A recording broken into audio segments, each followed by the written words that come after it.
Welcome to everyone from a very windy and wet Manchester. My name is Karen Wang, and on behalf of the Confucius Institute and the Comma Press, I would like to thank you for joining us at today's webinar in conversation with Chen Danyan and Wang Zhanhei. The Book of Shanghai came out in April during the first lockdown in the UK. Since its publication, the book has received positive reviews in the UK, China, and the USA. Our original plan was to take this book and the authors to various UK literary festivals, including the Manchester Literature Festival. We have collaborated with Manchester Literature Festival for the past 12 years in bringing Chinese stories to the UK audience. No surprise, the plan was disrupted. Today, we are very pleased to have Chen Danyan and Wang Zhanhei with us, the first public event following the publication of the book. So Comma Press have been publishing Reading the City series since 2006, and the Book of Shanghai is part of that. And this is the first of our China Cities series.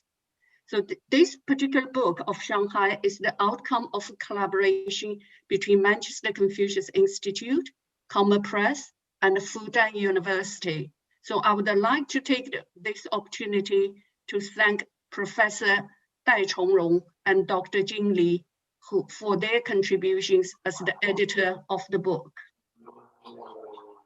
We believe that cultural exchange is ever more important when we are facing crises like now. So through conversation, we discover the common humanity, shared experience, and the respect for each other. So in this respect, the Confucius Institute, together with other cultural organizations, we have an indispensable role to promote the exchange between people and cultures. So in the next hour, you will have two functions on your screen, or three functions, and we are going to use two of them. So we have the chat function. You can put any comments or anything you want to share with the people. If you have questions for the authors, then please use the Q&A function to raise your questions, and we will try to answer as much as possible. So now I'm going to hand over to Ra Page. He's the CEO and the publisher of Comma Press, who will introduce the two authors, Chen Danyan and Wang Zhanhei. Over to you, Ra. Thank you, Karen. Welcome everybody to this event. Comma's very happy to be here presenting today's event. As Karen mentioned, this is the launch of the Book of Shanghai, which is, I think, the 16th or 17th edition of our Reading the City series, and we were very excited and privileged to be able to launch this early this year. It features 10 different stories from 10 different writers, set in or against 10 different parts of Shanghai's kind of geography, and also set against different moments in recent Shanghai history. And it also includes some speculative fictions, stories set in the future or imagined futures. And today we're really lucky to be joined by two of its contributors, Chen Danyan and Wang Zhanhai. Thank you, Danyan and Zhanhai, for joining us today. Just to introduce the two writers a little bit, Chen Danyan was born in 1958 in Beijing and moved to Shanghai as a child. After studying Chinese literature at the East China Normal University, she worked as an editor for the children's Epoch magazine. Her autobiographical novel 9 Lives, published in 1992, dealt with childhood experiences of the Cultural Revolution and received the UNESCO Prize for Peace and Tolerance, and was nominated for the 1996 German Youth Literature Prize. She's best known for her trilogy of biographical narratives, Shanghai Memorabilia, Shanghai Princess, and Shanghai Beauty, and central to her recent work is the exploration of the lives of young generations, in particular young women, growing up in the context of China's one-child policy. She'll be reading a story today called Snow, which has been translated for us by Paul Harris. Our second guest is Wang Zhanhei, who is one of China's most successful young writers and author of 2 short story collections, Air Cannon, which won the inaugural Blanc Pan Imaginist Literary Prize, and Neighborhood Adventurers, which focuses on the lives of working class urban Chinese people. Her work often focuses on the Shanghai neighborhood of Zhanhai Bridge, which I'm sure we'll be hearing about more of. And she's a graduate of the Fudan University and currently works as a high school teacher. Welcome, Danyan and Zhanhai. I think we'll start with Zhanhai's story, if that's okay. Zhanhai's going to read a short extract. Her story is called The Story of Ming and is translated by Christopher MacDonald. Zhanhai, would you like to introduce your story and read a short extract? It's my turn, right? Yeah. Okay, am I stable?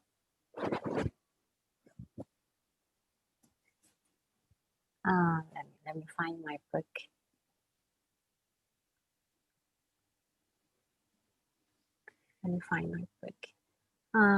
Hi guys, I'm Wang Zhanhei. Very glad to see you here. In this Book of Shanghai, there is a short story called Ming, which is written by me. Let me introduce this short story. Ming is an old woman who lived in the working class community, and she has a son and a great grandson and has a great family.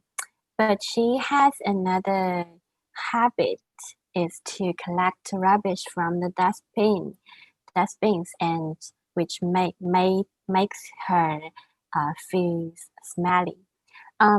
People living around her don't know why she has such a hobby, and even lately, her family cannot understand what Ming is doing and what she is thinking. I'm writing such a short story to try to explore people like Ming. What are they thinking, and is there a secret in their heart, or is there that she has a mental health problems or something? Now I'm trying to share a 9th session of Ming's story. Should I share screen or something, Ra? I think it will appear in the chat. Sorry, the text, for those people at home that want to read the text, it's... Okay. Okay, yeah, so I'm just going to read it. Right? So if anybody wants to read it and listen at the same time, it's available in the chat. Okay. The story about the 9th session is that Ming, in a hot summer noon day, Ming got a heat stroke, but people living around thought she was dead. That's the story. Now I'm going to read that for you. On a particular night, Ming had rummaged about in the bins for too long at the end of a boiling hot day and had finally succumbed. Maybe because it was airless in those bins or just too smelly. But this time she didn't end up in hospital. Motherfucker, exclaimed the rubbish man as he dragged her out. People heading to work stopped for a look, pinching their noses as they approached. They hastily backing off from the stench. The rubbish man prodded Ming with his foot and got her stop to have a sniff. She lay motionlessly. Someone said, "Quick, get an ambulance." "But what's the point?" someone else said. "Call Ah Sing, tell him to come and get the body." A little crowd formed, standing well back from the inert figure under its cloud of flies. A rancid fluid spread across the ground toward them. The rubbish man went to the river, returned with a bucket of water and emptied it over Ming. After a couple of moments, she came to. She wasn't dead. So the rubbish man moved on to the next building and the walkers quickly dispersed. They had to get away from that smell. Amin had rummaged through so many bins she was like a walking refuse tip. Face to face with the living dead first thing in the morning, talk about the bad omens. Muttering grimly, everyone stood around the bin and started the patch of the ground where Amin had lain. But there wasn't a single bin on the estate that Amin hadn't foraged at the same point, and there was no way of the estate without passing her garage. There was no getting around Amin. Wherever some item had been disposed of by some person, Amin had been there. Whatever it was, Amin wanted it. It was just no one wanted Amin. Only the bins wanted her now. Recyclable rubbish and the non-recyclable rubbish. It was all the same to her. The bins gave Amin food, and they gave her shelter. They gave her everything she desired, and this past night, in the big green bin, she slept so blissfully well. Amin stood up, patted herself down, and returned to her garage. Beaming with pleasure, she pulled out the shining sewing machine. Now then, let's have a look. What the first-rate material. Just the same for disposable nappies, said Amin. Amin tucked the mildewed sheet of the rubber from her front and began lightly walking the treadle. Yeah, that's the end of the story. And very thanks to Christopher for the great translation. Thanks, Rab. Thank you, Zhanhai. We're now going to hear from Danyan. Danyan, would you like to briefly introduce your story and read a short extract? Yeah. And I am going to read my story titled was Snow. And I start to read at the beginning, and then I will tell the whole story a little bit. Okay, right. Yeah. Early one New Year's morning, Zhang hastily put on her makeup and carrying a pile of puzzles of varying sizes, pulled shut the security door of her apartment. Her husband had already been waiting in the lift for some time, keeping his finger on the door open button. He had to be on duty today, while she was expected at her parents' house. She was taking them an old heavy thermos basket packed with spicy stewed fish, spare ribs with carrots braised in soy sauce, and twice cooked pork, all prepared by her Sichuan maid. The red plastic thermos basket had been bought at the time that her mother had been in hospital, and it was never used in ordinary occasions. Zhang, along with her elder brother and younger sister, had agreed to take food to celebrate New Year with their parents. In her handbag, she also carried a bulky half-read French novel, plus a black moleskin notebook. While reading, she liked to jot down notes, the way solitary readers often do, as if they know they are never going to find any like-minded soul to share their thoughts with about what they have read, but need to confine them in writing all the same. The streets were murky and the houses on either side were sunk in silent disarray on New Year's Day. It was peculiar kind of silence,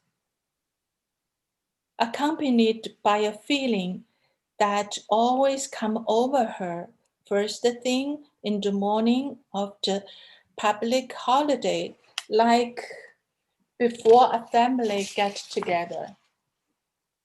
A sort of sinking of the heart, mingled with a nervous tension, as if you were being pressured to be happy and satisfied with life. I wonder why mother is so unhappy and dissatisfied, Zhanling said bitterly. The old Buick cruised along the highway, sweeping past a vast reddish-brown building. Zhanling's health club was on the 3rd story. Once a week, she attended yoga classes there, and once a week went swimming. By the window of the brightly lit gym, a woman was busy on the jogging machine. Her short, light brown hair bobbing up and down. Zhanling guessed who it was. One of her fellow yoga students, chief Chinese representative for a foreign company, unmarried, very fastidious. She was at the gym every day, but would never use the bath towel provided. After taking a shower, she would take a whole lot of the face tissues and dab at the drop of the water on her body. Although Zhanling was sure she wasn't doing this to get attention, it still got on her nerves. To insist on going to the gym for an early morning jog on a day like this just showed how lonely she was in Zhangling's view. And this made her feel uncomfortable. As the title of this story is Snow, so I have to say, and the story was going on very normal life, but the snow is means, I think the snow means very special for Shanghainese, for Shanghai the city, because Shanghai is a city we don't have a real snow in wintertime, but we have very cold, wet weather. So if there is a snow, the real snow in the wintertime, for Shanghainese, it is like a very big surprise for us. So people were happy to see the snow. But snow at Shanghai is a very very hard to hold on. When snow falls down, I think just several hours, snow will melt and the city will get more muddy. But people really like snow in Shanghai because that snow means city can change their face into a kind of refresh. So for Zhanling, she spent a very lonely and not happy whole morning, but around noontime before she had to go to see her parents, to enter her mother's house, she saw a snow was falling down from above. So she felt very happy to see the snow, like snow would refresh not only the city, but also her life. So that is the end of the story. Thank you, Danyan. Mm-hmm. It's a very interesting kind of episode in a woman's life who deliberately decides to kind of take a break from her obligations, take a break from her husband, kind of own her little bit of solitude, even if that means coming face to face with the loneliness of others, like the woman in the gym, or her own loneliness. And yeah, you're right. The snow arrives at the story as a kind of at the end of the story as a kind of a great relief. It's very interesting to hear about the Shanghai's kind of attitude to simple things like the weather, like snow. I wanted to start. Thank you both for your beautiful readings. I wanted to start by asking an obvious question, really, which is why you chose those two particular characters. Zhanhai, your character is a very, very unusual, marginalized, kind of discarded, neglected, looked down upon kind of woman with, maybe mental health issues and hoarding issues, somebody that other people are embarrassed by. And Danyan, your character is quiet and reserved and just looking to escape, really. There's similarities between those two characters, but I wondered why you chose them particularly for those stories. I'll start with you, Zhanhai. Okay. Thanks, Ra. I used to live and still live in the community, which belongs to the working class. You can see many of these residential houses, like 5 to 6 floors, with a lot of houses linking to one. And in the housing side, you can see like some public place, like cool kitchen and a cool toilet. And most of the people live there are old men. They used to be workers in factories, and they contributed all their lives into to their factories, their families, and of course their country. And now they live there and they turned old, and most of them get retired. Me and my friends have seen many of the old men or women like Ami. They don't lack money, maybe, and they're not the sanitation men, but they love to get the rubbish. Many young men don't know why, cannot understand them. Either do I. So I write this story, try to get close to such an old woman and try to explore her inner world. Is there a secret in her brain, or is there a problem between she and her family? And mostly, I think from us through getting rubbish, can this thing be cured or be relaxed for Amin?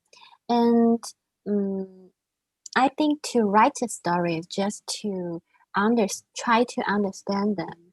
And the most impressive I found from the story and my observation is many old men lived in this community.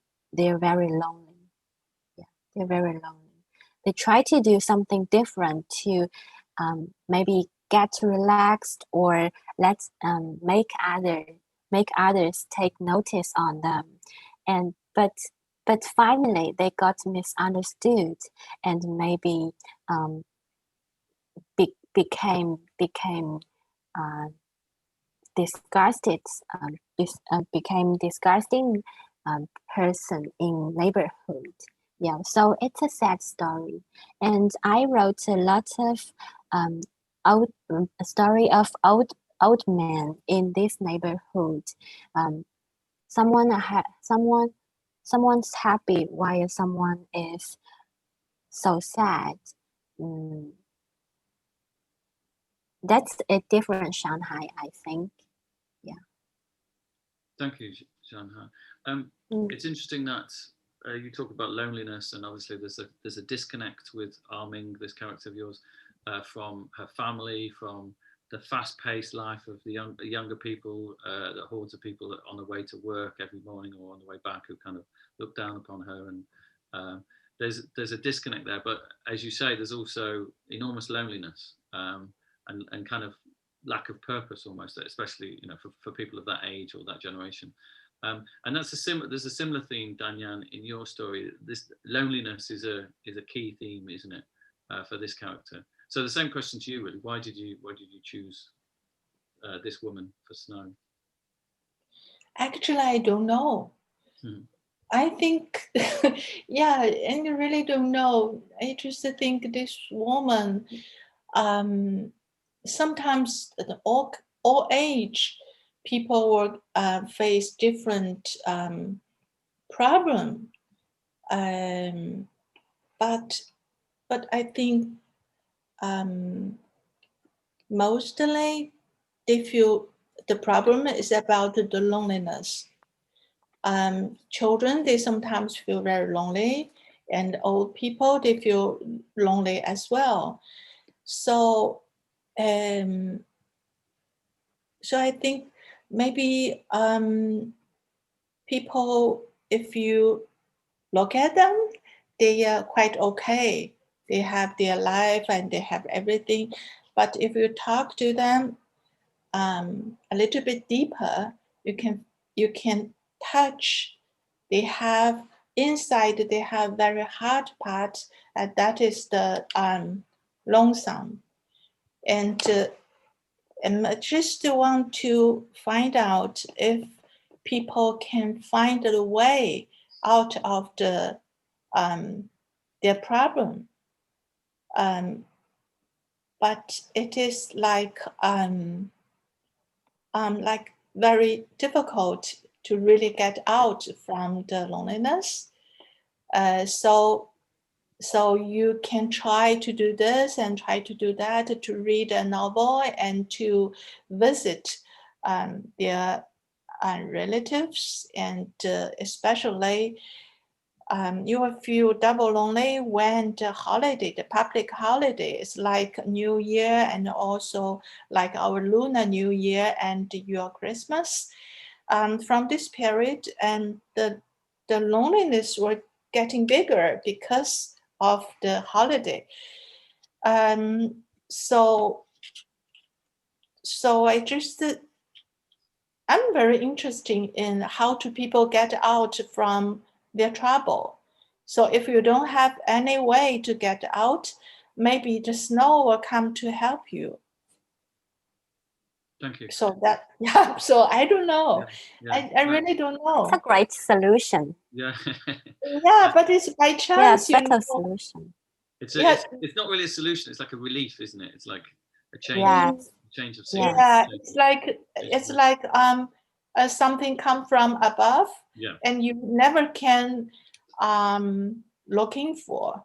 Yeah. You just go on your way, and then if something happened, and it just happened. Yeah. Yeah. It's like a comfort. Yeah, exactly. It's a comfort.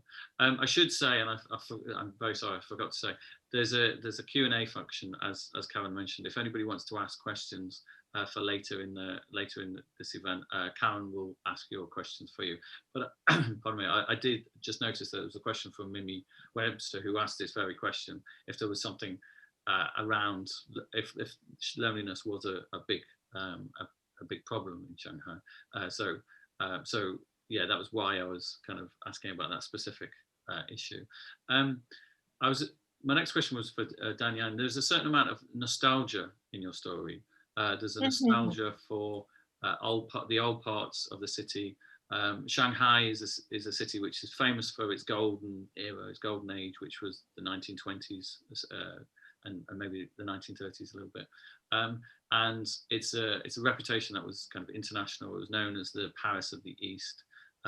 it was a very vibrant kind of centre for travellers around the world, and it had a really, really strong identity back then. And there's a nostalgia in your story for the buildings, certain buildings and parts of town which hark back to that era, to the 40s, 30s and before. And I wondered if that was, and also you talk about the nostalgia of snow itself, you know, snow being something which reminds them of you know, more innocent times or whatever.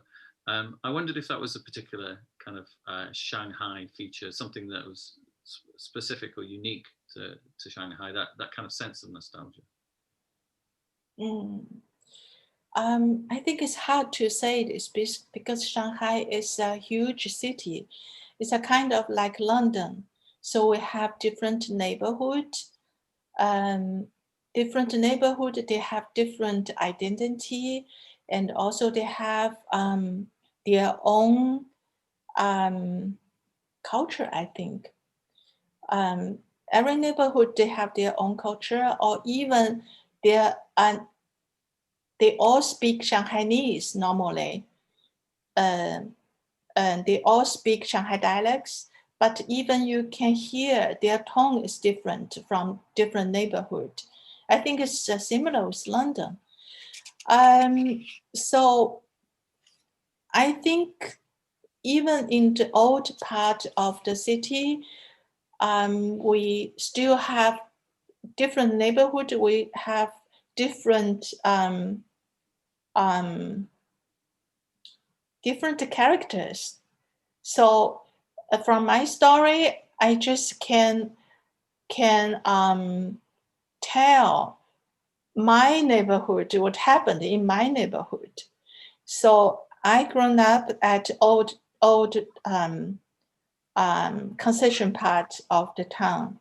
So in this part of the town, I think we have more multicultural. So different cultures, they mix together. So so people in my neighborhood, they used to also, or we can say, they love to find a new thing, and the thing from far away, the book from far away. They will feel that's what I want to know. So my story is the story come from this neighborhood. From different neighborhood, they have their own story.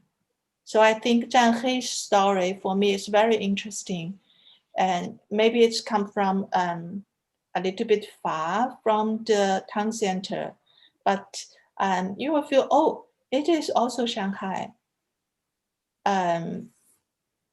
So I would like to say Shanghai very good. Shanghai is a very, very good place for the writers. And we can always find an interesting story because it is big enough. Yeah, and there's enough difference. I was going to ask you, Zhanhai, a similar question. Your story, it seems to reflect the kind of two sides to Shanghai, the kind of the modernity of the city, the kind of economic growth of it. It's kind of the endless, what we in English call the rat race, you know, the drive to make a living, to make money, to prosper, to get on in life. And that's something very much that Ah Ming's son is all about. He's very ambitious, and he's got a good job, and he marries, and his life is kind of sorted, except for the embarrassment of his mom. Do you feel, Zhanhai, that Shanghai is kind of divided into these groups, people who are kind of looking forward and just, entering into the kind of the commercial kind of dog-eat-dog life, and those that are left behind by it? Do you think is there a lot of division in that way in Shanghai, socially? Thanks, Ra. I think Shanghai has many different parts, but obviously everyone is struggling in metropolitan place. Yeah. And talk back to myself. I was grown up in a small city near Shanghai called Jiaxing, about 1 hour train distance. And when I first came into Shanghai at 20 years old for college life, the things most impressed me was not the skyscrapers and the commercial words, the all the metropolitan things. What impressed me most was the residential house that is similar with my living place. That is what I call it the working class community. I like that. Maybe because it's more familiar and kind for me. Then I turned my interest in writing to this place and the people live there. The Asian population is a big problem in China, especially in Shanghai. There are too many old men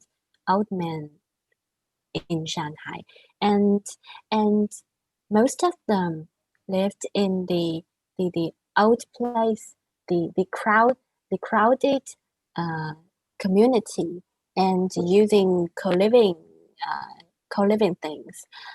But also, and when you come into it and explore their life, you will find it is also very interesting and wonderful. They have their own lifestyle, their logic to exist, and their powers and their vitality, and that is the thing attracted me very much.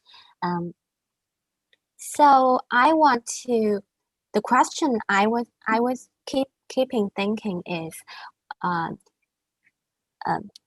beside the big history, the grand history of a city's development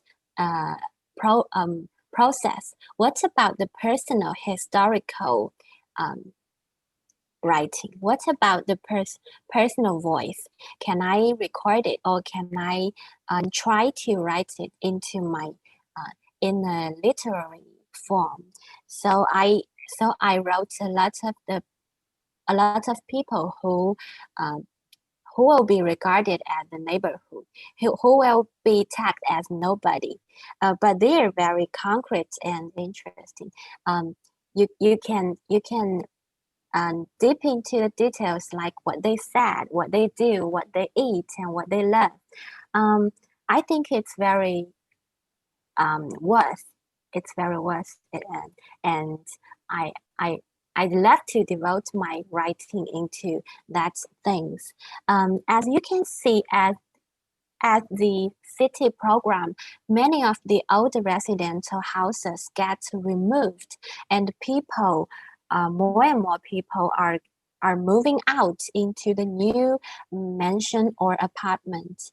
So I think it's tends to be more important to get a record or to make a record for this place and these people, and they are all my father generations and grandfather generations. Besides, many of the outsiders coming from Shanghai, like me, they have to rent houses.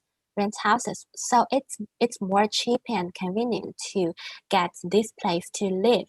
So I'm very interested, and I think I will keep interested in these places. Yeah, it's not really, like a yeah. No, go on. Sorry. Go on. Carry on, please. Yeah, you just talk about the different parts of Shanghai. Yeah, I think they're all the faces of Shanghai, but it's how they cannot be departed into a commercial world or a ordinary world. That cannot be departed. They're the whole. You can live here and go to like Pudong Lujiazui to work in the skyscrapers. It's okay. It's just the whole Shanghai. Yeah. I think it's a diversity, and it's Shanghai can contain the different people, different lifestyles to live together, and you can see many magic things like just Danyan 老师 said, in like Lunar Year Eve, you can see different peoples just coming together to see one of the TV programs, and when in Moon Festival, you can see different people come out to see the same moon. That's a magic thing, I think. Yeah, that's a great, wonderful thing I have ever seen before. Yeah. Thank you, Zhanhai. It's really interesting hearing you talk about the different communities and generations of people, and how you want to record and make a record or a testimony of those people whose lives maybe is becoming a thing of the past as people move into new areas or move into the cities sort of developed and things are changing so fast.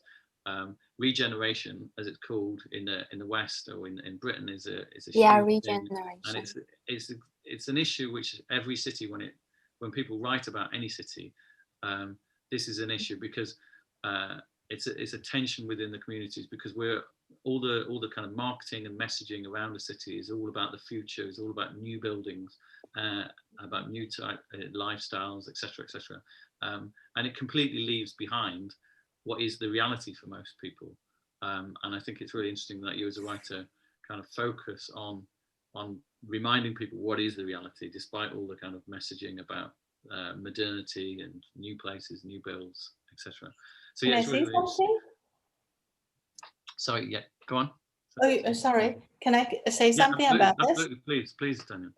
Yeah, and I think that is, you remind me something is very interesting, because this huge change is very important for Shanghai, because in this 30 years, since 30 years ago, Shanghai restarted to develop themselves. So, so it is, my generation, I think also Zhanhai's generation as well, we experienced the huge change of the city. It's like, sometimes it's like a war, you know, when some part of the city suddenly have new urban plan, so they changed, so they destroyed the old things, and when you pass, you just think you don't know this part of city, you never see them. Actually, this is the streets I grew up. So for normal Shanghai people, for 2 or even 3 generations, we experience, I think, very rich. Too much. Yeah, and also sometimes it's too much. Yeah, you are right. It's too much. It's interesting that Zhanhai is a young writer saying too much. So if the younger generation is saying it's too much, it must be. No, me either. I was thinking, it is very it was shocked me. I think on 1990s, on the end of 90s, I spent 5 months at Germany. When I come back from the airport, I asked a taxi driver to drove me home.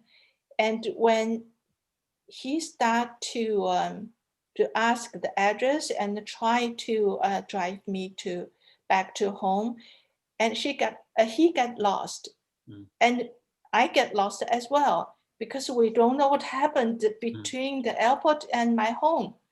So it's like dramatic. It was really dramatic. So that's, I think, for the writers, it could be very good experience, because everyday life shocked you so much.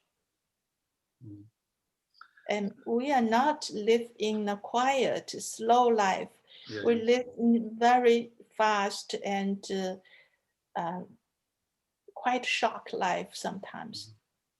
Yeah, things happens and disappears every day. Yeah.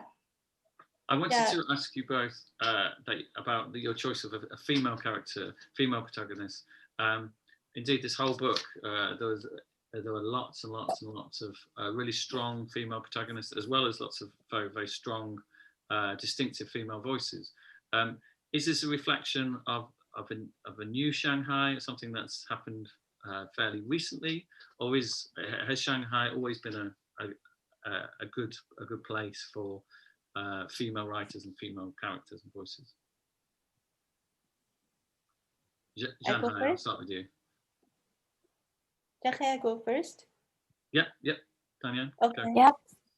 I think this is the Shanghai, one of the Shanghai tradition. And we have very good female writers from, I think, from beginning of this urban city. And also Shanghai I think was the first city friendly for females. At the end of 19th century, when Shanghai developed to a city, and many other parts of China, women cannot find job to get money to live by them own. But Shanghai gave the chance to women. So I read a book and in the book they have an old report about this, and the report said the first job for women is to be a maid for family, for a rich family, and then if they get after they get money, they go to school to learn how to write and how to read, and also the basic mathematics, and then they start to find job like nurse at hospital, and also 接线员 operator from the old telephone company. On the end of 19th century, there was a small English phone company at Shanghai. So that is the start. That is the beginning.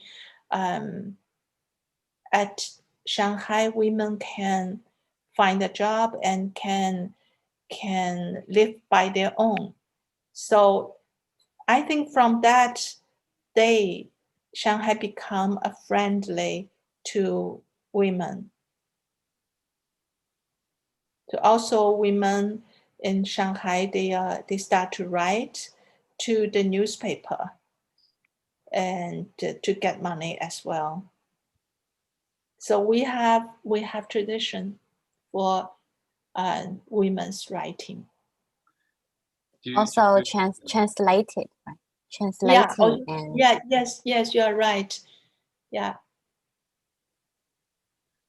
I was also going to ask, we're going to move on to the questions from the audiences shortly, but I was going to ask what the scene was, like the writing scene in Shanghai.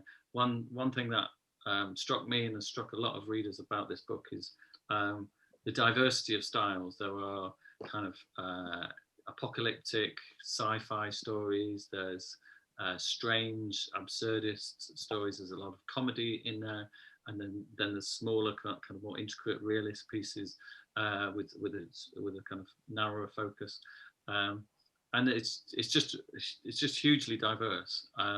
And it seems like there must be a really strong tradition of writers supporting other writers, or kind of network of writers. Is that the case? Are there lots of opportunities for writers to kind of meet other writers, and lots of magazines supporting new writing?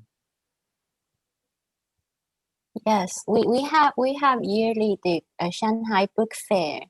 It's a very big activity for all the citizens and also readers and writers to get together and communicate about the books. And I remember there is an activity called the Night of Poets. Yeah, that's very good. I have attended just last year, and they invited about 20 to 30 celebrities like directors, actors, writers, and translators, and what and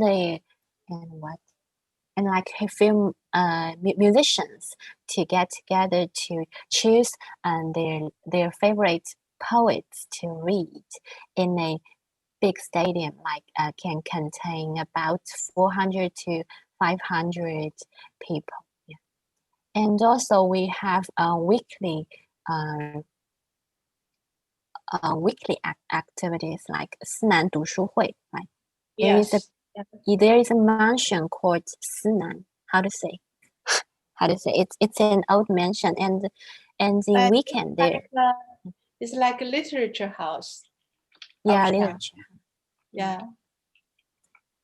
It's very good. And every year when during Shanghai Book Fair, and they will invite authors abroad into this literary house to give lectures and to get the chance for the readers to get the chance face to face with the famous writers, like what I can remember, like V.S. Naipaul and anyone Chen Danyan. The French writer. I cannot pronounce at once the French name. Yes. And he is very good. So there's a sense that the community knows each other, because in a city of 24 million people, it's obviously a huge city. Yes. Do the writers do you know most of the other writers, or do you know a lot of the writers? Do you know the writers? No, there are too much writers. Yeah, there are too much writers through all the generations. You can only know a corner of the writers. Yeah. But you know a few of the others in this book, for instance. Yeah, I know just about. I know a few. Some of them. Yeah. In 5. Yeah, but I think we still have another event. I think it's a yearly event. It's organized by Writers Association. So we have writer in residency every autumn of Shanghai. So Writers Association normally invite I think like about 10 or between 10 and 20 writers from different countries. It's like writing program, writer in residency. So they stay at Shanghai 1 month and a half.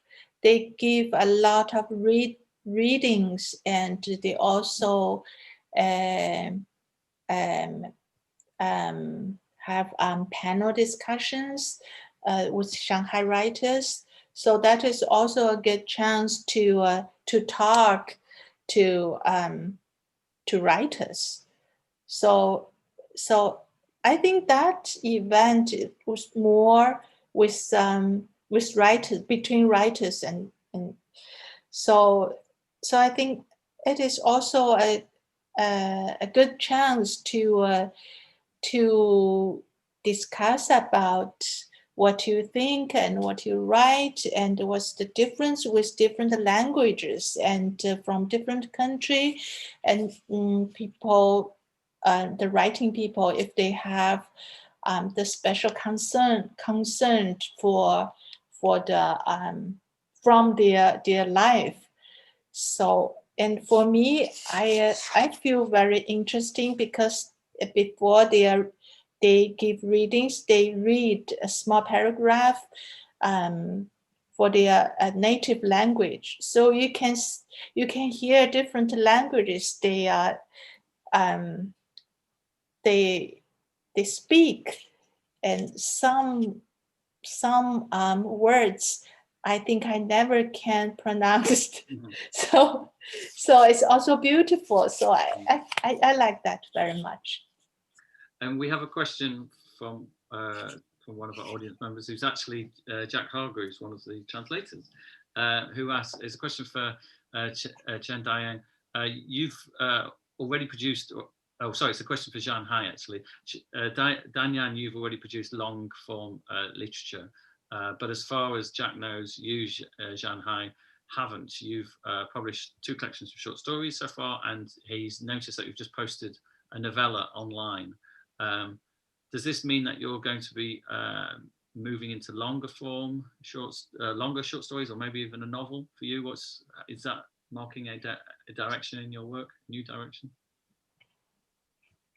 Yeah, actually, I had some ideas for writing long novels, but I think up to now, I'm not totally prepared because writing long novels needs more things like your enthusiasm and other things. But I have such a plan, right? And recently I published my 3rd book.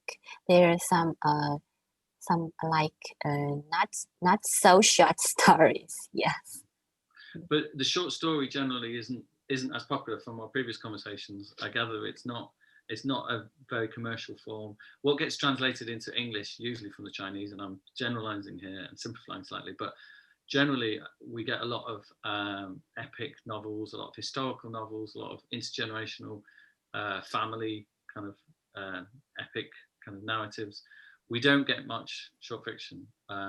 We've had 1 or 2 interesting collections come out, but short fiction doesn't seem to be that popular a form for the writers in China. Is that the case? And are you kind of rare, the pair of you, for writing some short stories?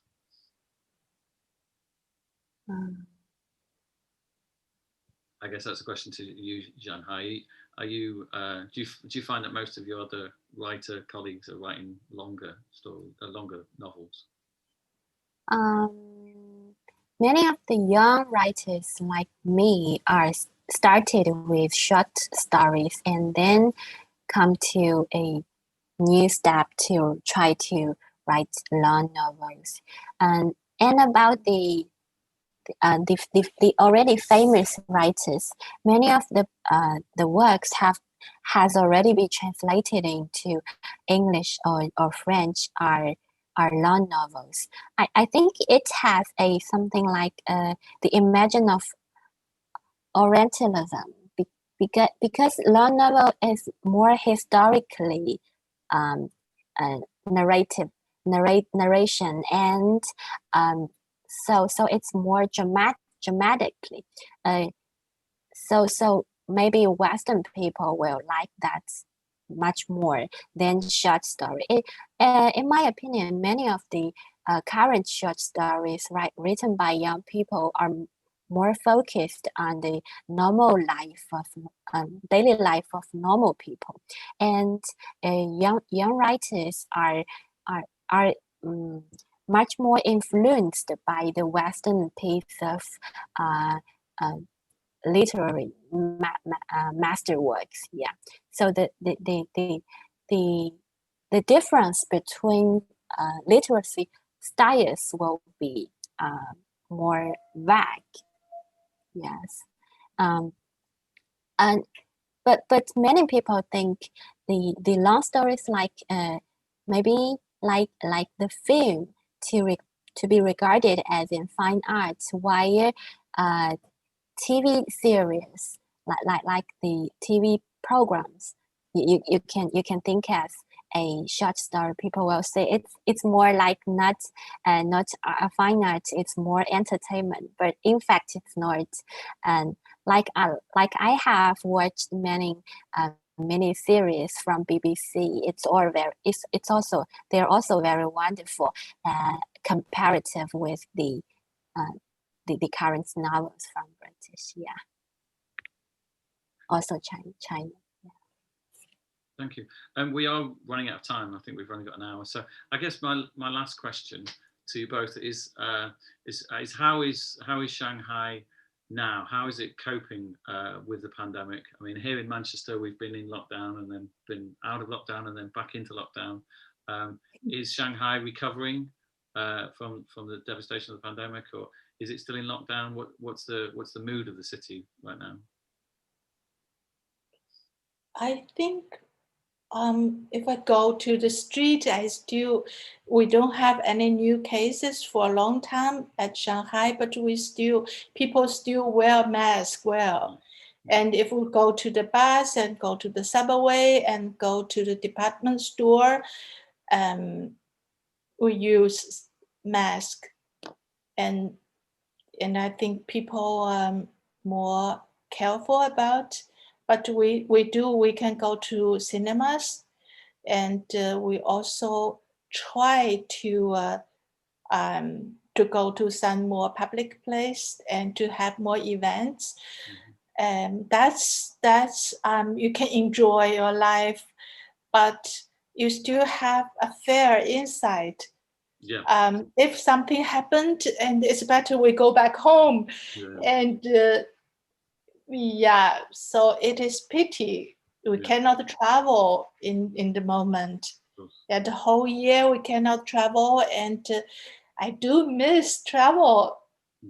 Yeah. Is that travel, international travel? Hope to come to Manchester. Yeah, international travel, and sometimes I just go to the street to find a piece of pizza to eat. Actually, I don't like pizza, but I really miss the mood when you travel and you don't have time to go to restaurant, or restaurant is too expensive for me. And so I bought a piece of pizza to eat. I just miss this mood. Yeah. Well, hopefully next year we'll invite you to Manchester to talk more about this book. I really hope so. There's some wonderful stories. Yeah, let's pray. Let's pray, exactly. There's some let's pray. There's fingers crossed. Fingers crossed. There's some fantastic stories in this book, and there's some fantastic voices, and we're really, really grateful to be able to showcase just some of them. And we really, really hope to be able to do more events and maybe commission full collections from some of the writers. And as Karen maybe hinted, we want to do more books of the city from China as well. But for now, I guess it just remains for me to thank everyone involved. I don't know if Karen, you wanted to thank anybody, but first of all, I should thank Karen. I should thank the Confucius Institute at the University of Manchester, also the Arts Council England for making this possible. I should also thank the Warwick Translation Summer School, Warwick University Translation Summer School, which helped us find 4 of the translators, or helped us identify 4 of the translators who worked on this, who did such fantastic work: Jack Hargreaves, Chris MacDonald, Lee Anderson, and Carlson Ramsdell. But yeah, thank you both, Danyan and Zhanhai. Karen, was there anything else you wanted to add? Sorry. It's my pleasure. Thank you all. It's a good evening, even though we cannot travel. Yeah, soon. Yeah. Yes, it's a memorable night. Thanks, everyone. Thank you.